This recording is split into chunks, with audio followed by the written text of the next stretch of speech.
This channel does not promote any violent, harmful, or illegal activities. All content provided by this channel is meant for an educational purpose only.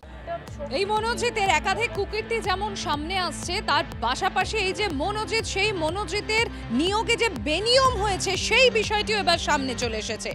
South Calcutta ল কলেজে সেখানে মনোজিতের নিয়োগের সময় যত প্রয়োজনীয় সমর্থন বা ভোটের প্রয়োজন ছিল তার অর্ধেক ভোটেই সেখানে নিয়োগ হয়ে যায় এই মনোজিতের। কৌস্তব রয়েছেন আমাদের সঙ্গে, আমাদের প্রতিনিধি। আমি একবার কৌস্তবের কাছে চলে যাবো। কৌস্তব, নিয়মের ক্ষেত্রেও সেখানে গাজোয়ারি, মাফ করবেন, আমাদের প্রতিনিধি দীক্ষা রয়েছেন আমাদের সঙ্গে। আমি একবার দীক্ষার কাছে চলে যাই। দীক্ষা, শুধুমাত্র জোর জবরদস্তি নিয়োগই নয়, সেই নিয়োগের ক্ষেত্রেও তো বেনিয়ম ধরা পড়ছে। 2/3 সমর্থন দরকার ছিল, সেখানে মাত্র 50% ভোটেই তার নিয়োগ হয়ে গিয়েছে। একদমই এখানে দুটি অনিয়ম। প্রথম অনিয়মটি হচ্ছে এই সাউথ কলকাতা যে ল কলেজের কথা বলেছে, গভর্নিং বডি যেটা বলেছে, তার কলেজের কিন্তু ভাইস প্রিন্সিপাল হচ্ছে নয়না চট্টোপাধ্যায়, আর সেখানে মেম্বার কে রয়েছেন তাঁরই স্বামী, যেটা প্রথম বেনিয়ম। সেখানে কিন্তু যিনি ভাইস প্রিন্সিপাল তার স্বামী কিন্তু সেই কলেজের গভর্নিং বডির সদস্য হতে পারেন না, প্রথম বেনিয়ম।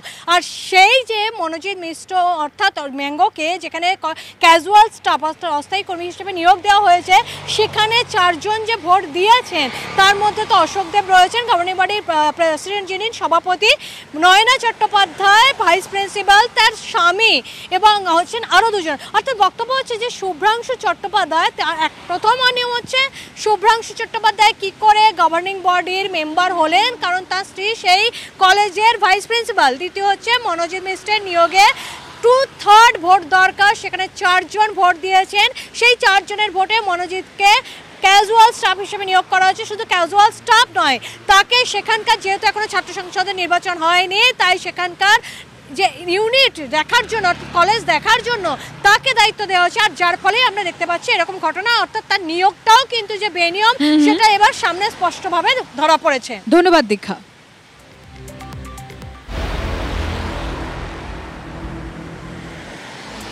কসবায় আইনের কলেজের ছাত্রীকে গণধর্ষণের অভিযোগ প্রতিবাদে সাউথ ক্যালকাটা ল কলেজের সামনে এই মুহূর্তে বিক্ষোভ দেখাচ্ছেন আইনের পড়ুয়ারা, হবু আইনজীবীরা। তারা প্রতিবাদে সামিল হয়েছেন। গড়িয়া পর্যন্ত মিছিলের ডাক দেওয়া হচ্ছে। সরাসরি চলে যাব কৌস্তব, আমাদের সহকর্মী সেই মিছিলে রয়েছেন। কৌস্তব, এই মুহূর্তে যারা প্রতিবাদী, যারা হবু আইনজীবী, কি বলছেন তারা? একেবারে দেখো, আরজিকর আন্দোলনের সময় আমরা যে ছবিটা দেখেছিলাম, এইবারেও কিন্তু সাউথ ক্যালকাটা ল কলেজের ঘটনাটাও কিন্তু ঠিক সেই ঘটনা। সাউথ ক্যালকাটা ল কলেজে যে গণধর্ষণ ঘটেছে তার প্রতিবাদে কিন্তু বিভিন্ন আইন কলেজের ছাত্রছাত্রীরা এদিন প্রতিবাদ মিছিলে সামিল হয়েছে।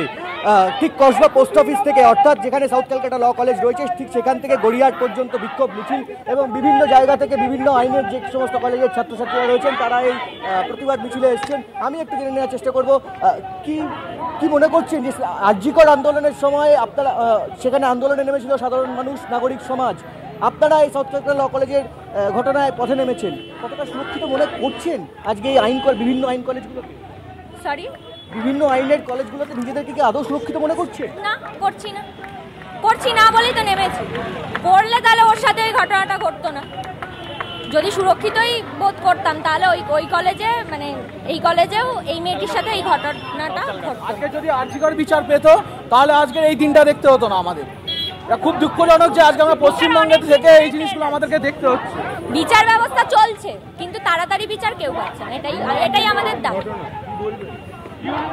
একেবারে দেখো, বিচার ব্যবস্থা চলছে, কিন্তু বিচার ব্যবস্থার ওপরে কতটা কি আশ্বাস আছে কি না আছে এই নিয়ে কিন্তু ভিন্নমত পোষণ করছেন। তবে এই যে কলেজে যে এরকম দৌরাত্ম্যের কথা বিভিন্ন জায়গায় দেখা যাচ্ছে, কেউই কিন্তু নিজেদেরকে সুরক্ষিত মনে করছেন না, এমনটাই কিন্তু জানাচ্ছেন। আপনারা পথে নেমেছেন, কি মনে করছেন নিজেদের কলেজে কি আদৌ নিজেরা সুরক্ষিত? কলেজ কর্তৃপক্ষ কি সঠিক ব্যবস্থা নিচ্ছে? সরকার যদি কিছু স্টেপ নিত তাহলে আমাদেরকে পথে নামতে হতো না। অবশ্যই সরকার কিছু নিচ্ছে না বলে আমাদেরকে পথে নামতে হচ্ছে, আর কিছু না। শুধু আমরা চাই যে সরকার যেন জাস্টিসটা অ্যাটলিস্ট দিই, এটাই চাই ব্যাস। এই যে বিভিন্ন দাদাদের দৌরাত্ম্যের অভিযোগের কথা উঠে আসছে, শুধু সাউথ ক্যালকাটা ল কলেজ নয়, কলকাতার অন্যান্য যে আইনের কলেজগুলো রয়েছে সেখানেও বিভিন্ন দাদাদের দৌরাত্ম্য, সেই ঘটনা কি বিভিন্ন জায়গাতেও রয়েছে? আপনারাও কি সেই ঘটনার সম্মুখীন হয়েছেন বা জেনেছেন? সেটা যে হবো না তার তো কোনো গ্যারান্টি দিতে পারছি না, হতেও পারি, ফিউচারে গিয়ে হতে পারে। আমরা এটাই চাইছি যাতে সরকার অ্যাটলিস্ট স্টেপটা নিক, তাহলে হবে। বুঝতে পেরেছি, নজর রাখো। আপাতত ধন্যবাদ তোমাকে। আর এই ক্যাম্পাসে গণধর্ষণের ঘটনা, সেই গণধর্ষণের ঘটনার জন্য অনির্দিষ্টকালের জন্য বন্ধ করা হলো সাউথ ক্যালকাটা ল কলেজ এবং ভবিষ্যৎ অনিশ্চিত হয়ে পড়ল পড়ুয়াদের। এবং ঠিক কি বলেছেন অশোকদেব, শোনাই আপনাদের প্রথমে। যে ঘটনা ঘটেছে তার জন্য কড়া ব্যবস্থা চাই, এদেরকে বহিষ্কার করা হলো এবং কলেজের সাথে কোনো সম্পর্ক থাকবে না। যে তিনজন আমরা চেষ্টা করছি যত তাড়াতাড়ি সম্ভব আমরা কলেজে সুস্থ পরিবেশ ফিরিয়ে আনার জন্য। যেহেতু ফর্ম ফিল আপ চলছে সেহেতু ক্লাসটা বয়কট থাকলো, শুধু অফিসটা খোলা থাকলো। মনোজিৎ মিশ্র যেহেতু আইনজীবী, তার যেহেতু মেম্বারশিপ ক্যান্সেল করা হয়, এখান থেকে বালকাস হিসেবে পাঠানো যাতে আগামী দিনে ওর মেম্বারশিপ ম্যানুয়ালটা ক্যান্সেল করা হয়। কেউ যদি লুকিয়ে কিছু কাজ করে জানতে পারি সম্ভবপর, আমরা এবার থেকে অকেবল থাকলাম, এখন যখন কাজ করবো চিন্তা সায়ন্ত রয়েছেন আমাদের সঙ্গে, সরাসরি সায়ন্তর কাছে চলে যাবো। সায়ন্ত, এই যে সিদ্ধান্ত, এই সিদ্ধান্তের ফলে তো কলেজের যারা পড়ুয়ারা রয়েছেন তাদের ভবিষ্যৎটা অনিশ্চয়তার মুখে পড়ে গেল। একদমই, দেখো অনিশ্চিত তো হলোই, একই সঙ্গে কলেজ কবে খুলবে সেটা নিয়েও কিন্তু প্রশ্নচিহ্ন দাঁড়িয়েছে। কারণ আজকে গভর্নিং বডির যে মিটিং হয়েছে সেই মিটিংয়ে কিন্তু একটা বিষয় পরিষ্কার, এক মনোজিৎ মিশ্রের নিয়োগের ক্ষেত্রে বেনিয়ম হয়েছিল এবং বেনিয়মের ক্ষেত্রে প্রত্যেকে যে এই ক্ষেত্রে সই করেছিল এবং তার ফল কিন্তু এখন ভুগতে হচ্ছে সেটা কিন্তু পরিষ্কার হয়ে গিয়েছে, যে কারণে বহিষ্কার করার সিদ্ধান্ত হয়েছে দুই ছাত্র এবং মনোজিৎ মিশ্রকে। তবে একটা বিষয় যেটা দেখা গেল আজকে, যে এই যারা গভর্নিং বডির যারা সদস্য রয়েছেন তারা কিন্তু নির্যাতিতার পাশে দাঁড়ানোর কথা জানিয়েছেন, তার পরিবারের পাশে দাঁড়ানোর কথা জানিয়েছেন, কিন্তু কলেজ কবে খুলবে সেই ব্যাপারে কোনো দিশা দেখাতে পারেননি। একটা ঘটনা, যে ঘটনার জন্য কিন্তু আজকে গোটা কলেজ পড়ুয়াদের তাদের ভুগতে হবে এবং যে ঘটনা ঘটেছে তার জন্য যে গোটা গভর্নিং বডির সদস্যরাও দায়ী। এই ব্যাপারে যখন প্রশ্ন করা হয় যে গভর্নিং বডির সদস্যদের, তারা কিন্তু কোনো সঠিক উত্তর দিতে পারেননি। অর্থাৎ দেখা যাচ্ছে ছত্রে ছত্রে বেনিয়ম, একই সঙ্গে তাদের সেই বেনিয়মের জন্য ফল ভুগতে হচ্ছে হবু আইনজীবীদের। দেখো কলেজে কিন্তু এই যে সিদ্ধান্ত, এই সিদ্ধান্তের ফলে কিন্তু যারা পড়ুয়ারা রয়েছেন তাদের ভবিষ্যৎ নিয়ে কিন্তু একটা প্রশ্ন উঠে যাচ্ছে। পাতা যখন নড়েছে তার মানে বাতাস ছিল। মনোজিতের এই বারবারন্তনী এবার বিস্ফোরক মন্তব্য এই সাউথ ক্যালকাটা ল কলেজের অধ্যাপক হরিপদ বণিকের। কি বলছেন তিনি বলছেন যে যার বিরুদ্ধে এর আগেও এফআইআর হয়েছে তাহলে তাকে কিভাবে এই কলেজে চাকরি দেওয়া হলো। সব জানেন ভাইস প্রিন্সিপালের স্বামী, এমন দাবি করছেন এই অধ্যাপক হরিপদ বণিক।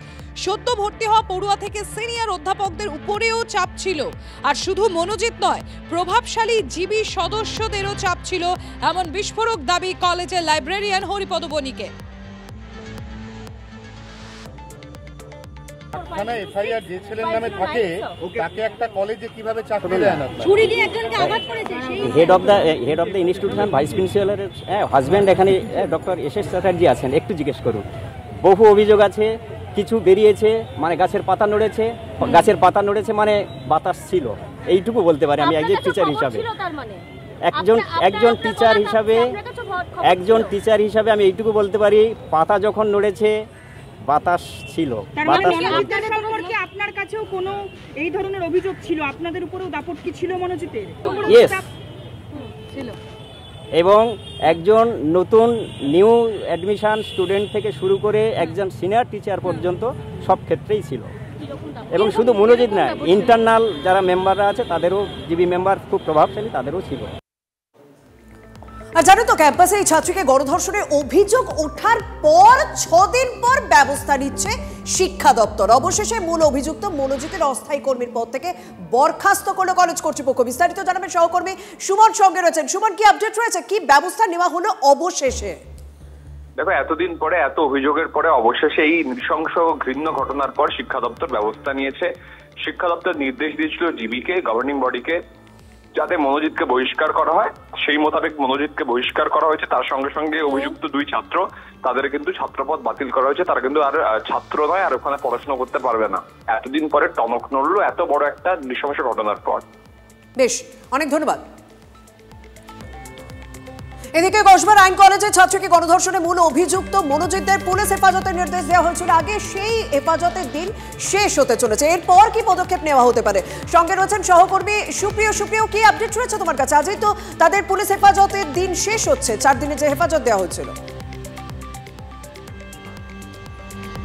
দেখো, গ্রেপ্তারির পর তাদেরকে পুলিশ যখন আদালতে পেশ করে হেফাজতে নেয় সেই সময়সীমা আজ শেষ হচ্ছে এবং আর আজ কিছু সময়ের মধ্যেই আলিপুর আদালতে এই চারজনকেই, সিকিউরিটি গার্ড এবং মূল অভিযুক্ত মনোজিৎ সহ তার দুই সহযোগী, চারজনকেই পেশ করা হবে এবং এদেরকে ফার্দার কাস্টাডি নিতে নেওয়ার জন্য পুলিশের তরফ থেকে আবেদন জানানো হবে। তার কারণ সেক্ষেত্রে আমরা যেটা জানতে পারছি যে এদেরকে আরও জিজ্ঞাসাবাদের প্রয়োজনীয়তা রয়েছে বলে তদন্তকারীরা মনে করছেন। কারণ নির্যাতিতা ছাত্রী তিনি ঘটনার দিন অর্থাৎ 25 তারিখ 7:30 থেকে রাত 10:50 পর্যন্ত তার সঙ্গে যে নৃশংস অত্যাচার চালানো হয়েছিল বা ঘৃণ্য ঘটনা ঘটে, তার পরবর্তীতে যে সমস্ত সিসিটিভি ফুটেজ তদন্তকারীরা সংগ্রহ করেছেন, এই সমস্ত কিছুর সঙ্গে এদের বয়ানকে মিলিয়ে দেখার জন্যে বা আরও কারুর কোনো রকমভাবে কোনো ইনভলভমেন্ট আছে কিনা। কারণ এখানে ইতিমধ্যেই তদন্তকারীরা যেটা জানতে পেরেছেন যে 17 জন ওই দিন বিকেল 4টের পর কলেজে উপস্থিত ছিল পড়ুয়া, এবং এমনকি শেষ পর্যন্ত এই 4 জন পড়ুয়া তারা একেবারে শেষ সময় বেরিয়ে যায়। কিন্তু তারা কখন বেরিয়ে গিয়েছিলেন, সেক্ষেত্রে তাদের বেরিয়ে যাওয়ার ক্ষেত্রে কি কেউ কোনো রকমভাবে ইনস্ট্রাকশন দিয়েছিল বা তারা কি কোনো কিছু জানতে পেরেছিলেন বা জানতে পারলে তারা কি কাউকে কোনোভাবে জানিয়েছিলেন, বা মনোজিতের এই যে দাপট বা এই যে প্রভাব, এই সম্পর্কিত বিষয়গুলো সম্পর্কে আরও জিজ্ঞাসাবাদের জন্যে কিন্তু এই সমস্ত পড়ুয়াদের দফায় দফায় ডেকে জিজ্ঞাসাবাদ করা হচ্ছে, তাদের স্টেটমেন্ট রেকর্ড করা হচ্ছে এবং তার পাশাপাশি এই যে 4 জন অভিযুক্ত তাদেরকে আজ আদালতে পেশ করার পর হেফাজতে চেয়ে আবেদন জানানো হবে, এমনটাই কিন্তু আমরা জানতে পারছি। ধন্যবাদ।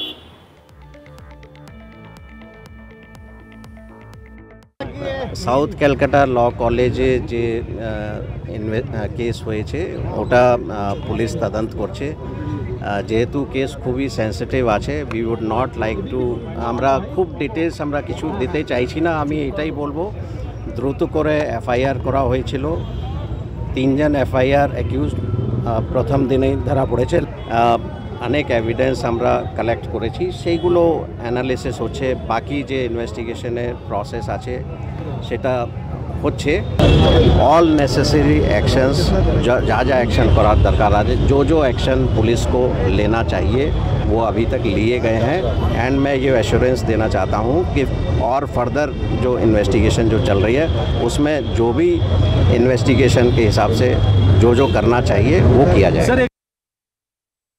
চিন্তার বিষয়, আপনি ভাবুন যে প্রথম মনোজের কথা আসছিল, সে নাম লিখেছে, সে কে? সে ওই কলেজ থেকে পাস করা একজন লয়ার। তারপর ওই কলেজে একজন ডেলিগেটেড ওয়ার্কার হিসাবে, কন্ট্রাকচুয়াল হিসেবে কি করে কাজ করতে পারে একজন লয়ার? নাকি এর পিছনে অন্য বড় উদ্দেশ্য আছে যেটা কলেজ কর্তৃপক্ষ জানতো? কারণ ওখানকার যে ভাইস প্রিন্সিপাল ছিলেন মহিলা, তার চোখ মুখ দেখে মনে হচ্ছিল তিনি কিছুই জানেন এবং খুবই অসহায়, এই লোকগুলোর সামনে অসহায় এবং পরিস্থিতির কারণে অসহায়, তিনি কিছু বলতে পারছেন না। তো এই কজন লোক আর কিছু গ্যাং নিয়ে তারা কলেজে অ্যাডমিশন থেকে সব কিছু চালাতো। যা কিছু হয়েছে ওদের জানাশোনা এবং ওদের ইচ্ছায়, কারো হিম্মত ছিল না তাদের বিরুদ্ধে কিছু করা।